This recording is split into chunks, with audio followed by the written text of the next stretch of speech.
आज उद्धव ठाकरे अजूनपर्यंत अशी चर्चा काल माझ्याशी त्यांचं बोलणं झालं. ते आज येणार आहेत आणि विधिमंडळाच्या कामकाजात ते भाग घेणार आहेत. 2 गट आहेत की तुमच्याच राष्ट्रवादी संध्याकाळी दुपारी आमची त्यांची भेट आहे. सर दोन्ही राष्ट्रवादी नक्कीच. सर दोन्ही तुम्ही काल 1 नंबर आणि 2 नंबरचा विषय काढलेला त्यांनी उत्तर दिलं. राजे म्हटलं की आम्ही 1-2 नंबर हे अदली बदली करत राहतो. शंभूराजे देसाई म्हणाले, याकडे तुम्ही नेमकं कसं पाहता? मी तिथंच बघितलं. आता परत बाहेर येऊन पाहायची गरज नाही. परत त्याच्यावर रिपीट काय झालं ना, सभागृहातली चर्चा बाहेर त्याच्यावर काही जास्त बोलण्यात अर्थ नाही ना. बरं त्यावेळेचा तो विषय असेल. अंबादास दानवेंनी एक ट्विट केलं, त्यामध्ये ते म्हणत आहेत की राज्यात अब्जावधीचा कोट्यवधीचा निधी आला मुख्यमंत्री सहायता निधीमध्ये, मात्र केवळ 75,000च वाटप जे आहे ते करण्यात आलं प्रत्येकी. इतर बाकीचा पैसा गेला कुठे असा प्रश्न उपस्थित करतो. ही थोडीशी धक्कादायक माहिती आहे. त्याची पडताळणी करणं आवश्यक आहे. कारण एवढा मोठा निधी आला आणि वाटपच झालं नाही, असं जर खरं चित्र असेल तर ते गंभीर आहे. विरोधी पक्षनेते विधान परिषदेत जे होते त्यांनीच ही माहिती उजेडात आणली असल्यामुळं ती योग्य असेल आणि ती जर खरी असेल तर ती धक्कादायक आहे असं मला वाटतं. सामाजिक न्याय विभागाचा जो निधी आहे तो सुद्धा वळवण्यात आलेला लाडक्या बहिणीकडे. आणि दुसरा प्रश्न असा आहे की सत्ताधारी जे आमदार आहेत त्यापैकी काही म्हणतात की आम्हाला निधी मिळत नाही आहे विकास कामासाठी. विरोधकांचे जे आमदार आहेत विरोधामध्ये त्यांना तरी निधी मिळतोय का, हा सुद्धा सवाल आहे. नाही, विरोधी आमदारांना निधी मिळण्याची एवढं मन सरकारचं मोठं नाही आहे. त्यामुळे त्यांचा विषय पुढचाच आहे. पण जे सत्तेत आहेत तेही समाधानी दिसत नाही. कारण अनेकांच्यावर अन्याय चालू आहे.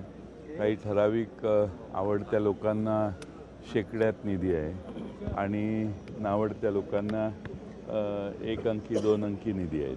सत्ताधारी आमदारच नाराज आहेत. एकंदरीत ही स्थिती दिसते. अधिवेशन कधी कालावधी आहे, मला वाटतं की समाजाला न्याय मिळेल अशी स्थिती आहे. न्याय 6 दिवसाच्या अधिवेशनात मिळणार नाही हे काळ्या दगडावरची रेघ आहे.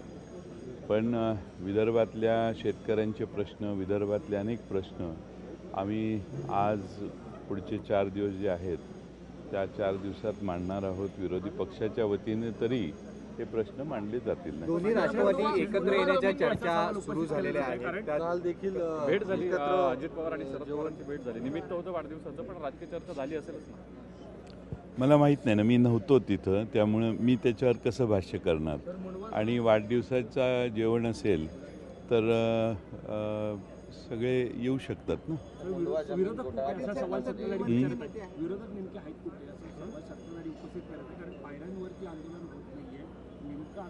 सत्ताधारी असा प्रश्न विचारू शकत नाहीत. हा तुमचा स्वतःचा प्रश्न आहे असं माझं मत आहे.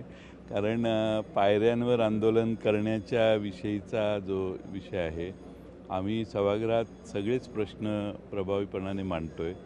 पायऱ्यांवर बसून आंदोलन करणं, ज्या गोष्टी सभागृहात मांडल्या जात नाहीत, सरकार त्याच्यात आडवं येते, त्या गोष्टी पायऱ्यांवर येऊन मांडणं स्वाभाविक आहे.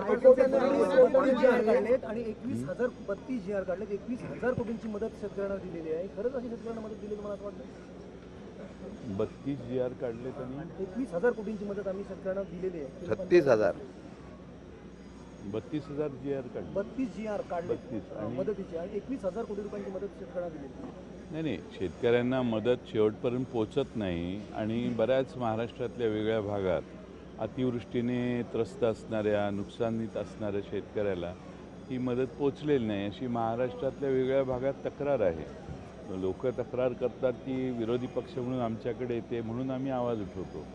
त्यामुळं सरकार कितीही म्हणत असलं, किती पैसे वाटले आणि किती नाही, तर मला वाटतं की लोकांचं समाधान झालेलं नाही. राज्यात महायुतीचा फॉर्म्युला ठरला महापालिकांसाठी आणि महाविकास आघाडीचा काही फॉर्म्युला ठरणार आहे, ते एकत्रच लढणारे असं म्हणतात. आम्ही महाविकास आघाडी म्हणून जिथं शक्य आहे तिथं सर्व ठिकाणी एकत्रित लढू. जमीन गैरव्यवहार प्रकरणी हायकोर्टाने असं सांगितलंय की पार्थ पवार यांचं नाव का नाही, असा प्रश्न जो येतो.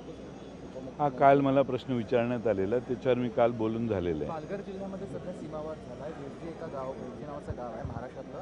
500 मीटर आत गुजरात सरकारनं स्वतःचे आता तिथे तंबू लावलेत आणि त्यामुळे त्या गावामध्ये आता गोंधळ निर्माण झाला आहे, वाद सुरू झाला आहे. मला त्याची तपशिलात माहिती नाही. माहिती घेऊन दुपारी बोलतो. सर रवी मला राणा जरा माहिती पाठवली तर बरं होईल. रवी राणा म्हणते की बिबट्याला पाळीव प्राण्याचा दर्जा द्या आणि बिबट्याला पाळण्याची परवानगी सरकारनं द्या. आज सकाळी पण आम्ही बघितलं की इथे विधान भवनामध्ये कुत्रे पकडण्यासाठी नागपूर महापालिकेचे कर्मचारी आले होते आणि कुत्रे पकडण्याचा बराच प्रयत्न केला पण कुत्रे पळून गेले. ज्या सरकारला कुत्रे पकडता येत नाही ते बिबटे काय पकडणार, हा दुसरा प्रश्न त्यातून उद्भवतो. रवी राणांचं जे दृष्टिकोन आहे की बिबट्यांना पाळीव प्राण्याचा दर्जा द्या, त्यांनीच पाळावे पहिले. त्यामुळं महाराष्ट्रातल्या सत्तारूढ पक्षाची दिवाळखोरी काय चालू आहे हे तुम्हाला त्यातनं लक्षात यायला हरकत नाही.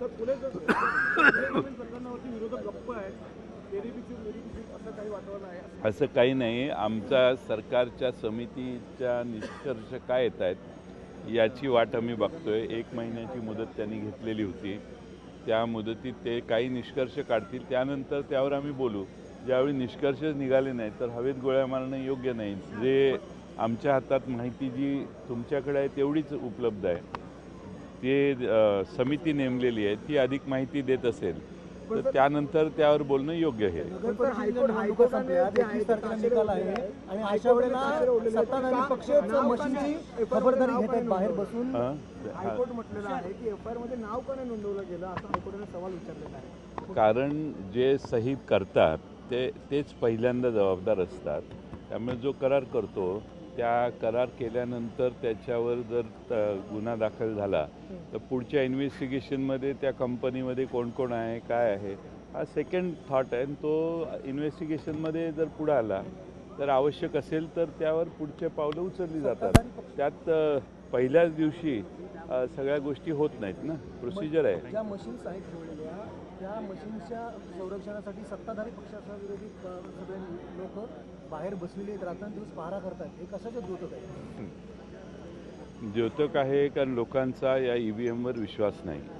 अनेक ठिकाणी जयसिंगपूरला का कुठं वडगावला मला वाटतं काल घटना घडली की तिथं CCTV लोकांनी आणून लावलेले कॅमेरे ते पोलिसांनी येऊन काढले. म्हणजे डोक्याचा काही भागच नाही. ते लोक पाळत ठेवत असतील कॅमेऱ्याने तर सरकारचं किंवा पोलीस यंत्रणेंना काय त्रास होतो. पण CCTV कॅमेरे लावून देत नाही, तिथं माणसं राहून देत नाही. म्हणजे सगळ्या संशय यावा अशाच हालचाली सरकारी यंत्रणा करत असतात. खरी वस्तुस्थिती ही आहे की त्या ठिकाणच्या लोकांना त्या EVMवर विश्वास नाही म्हणून त्याची पाळत ठेवणं, ते EVM बाहेरून हॅक होतील का याची शंका असणं, बाहेरून EVMमध्ये काही बदल होऊ शकतात अशा लोकांच्या अनंत शंका आहेत. म्हणून मी सतत सांगतोय की निवडणूक आयोगाच्या या निवडणूक पद्धतीवर लोकांचा विश्वास कमी झालेला आहे. निवडणूक आयोगाने बॅलेटवर निवडणुका घेतल्या तर निवडणूक आयोगाला देखील काहीतरी अर्थ निर्माण होईल. सरकारने कायद्यात बॅलेटने निवडणुका घ्याव्यात हा ठराव मांडला तर महापालिका आणि जिल्हा परिषदा पंचायत समित्यांमध्ये त्यांनी सत्तारूढ पक्षाने मिळवलेल्या विजयावरही शंका असते. मग त्या ज्याचा विजय होतो त्यालाही समाधान नाही आणि ज्याचा पराभव होतो त्यालाही समाधान नाही. त्यामुळं बॅलेटच्या निवडणुका ज्या पूर्वी होत्या त्याच करणं योग्य आहे.